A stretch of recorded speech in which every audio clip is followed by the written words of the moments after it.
As a police officer and the pastor of the Trinity Fellowship Missionary Baptist Church, I strive to lead and to love by example in both of my profession, which can be challenging at times, especially in the area of forgiveness.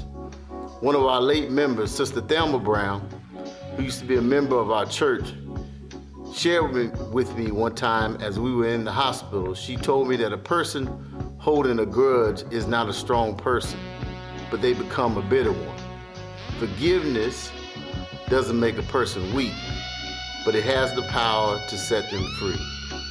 Here in the month of February, the city of Fort Worth and its official leaders, municipal court judges, and court staff will be trying to carry out the spirit of this principle of forgiveness by hosting a warrant forgiveness campaign for the citizens that have outstanding Class C warrants in the city of Fort Worth.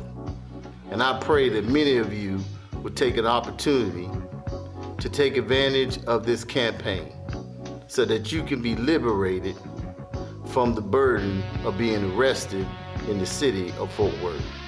One of the coordinators of this event is our court director, Mrs. Teresa A. Ewing. I had a chance to sit down with her and talk about the campaign.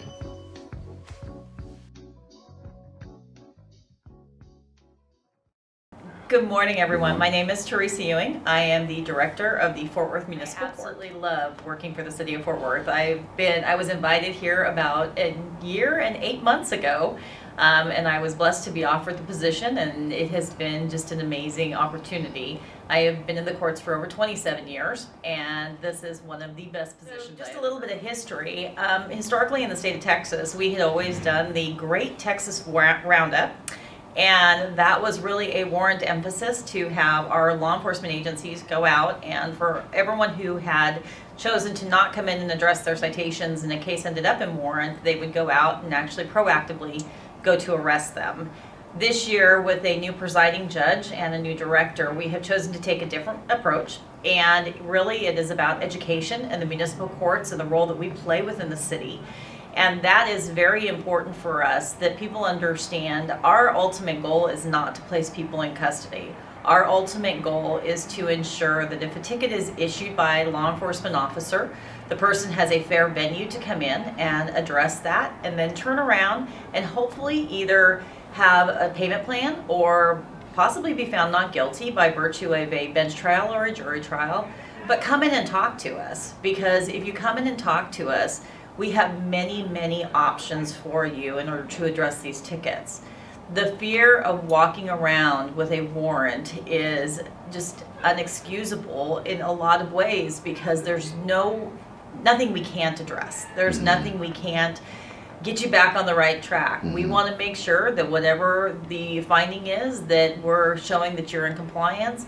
We have community service, we have indigency hearings, we have options for payment plans ranging anywhere from $25 a month to whatever the person can afford. But we do have things that you can work with the judicial officers in order to ensure that you're not having to worry about not having what you need in order to go get a job, in order to be able to. So in addition to our Warrant Forgiveness Month, which is the month of February, where we are going to be proactively going and having people learn and do educational tours, we're actually starting our Courts in the Community initiative. And the Courts in the Community initiative is where we're going to be taking a mobile unit, and we're actually be going to where people are. And part of that is we're going to be going to 8 separate locations within the month. And some of those locations, I'm sure, are in areas near you, or you know someone who is in those areas. I'm going to read off just a few of them, because we're going to start the initiative on February 6th, and we're going to be at Birchman Baptist Church. February 7th, we're going to be at the Cool Library. The 8th, we're going to be at East Regional Library. February 13th, we're going to be at Seminary South Library. February 14th, we're going to be at Bold Library. We may even actually have a Valentine's theme. February 15th, we're going to be at Diamond Hill and Jarvis Library. February 20th, we're going to be at Atwood's Ranch and Home.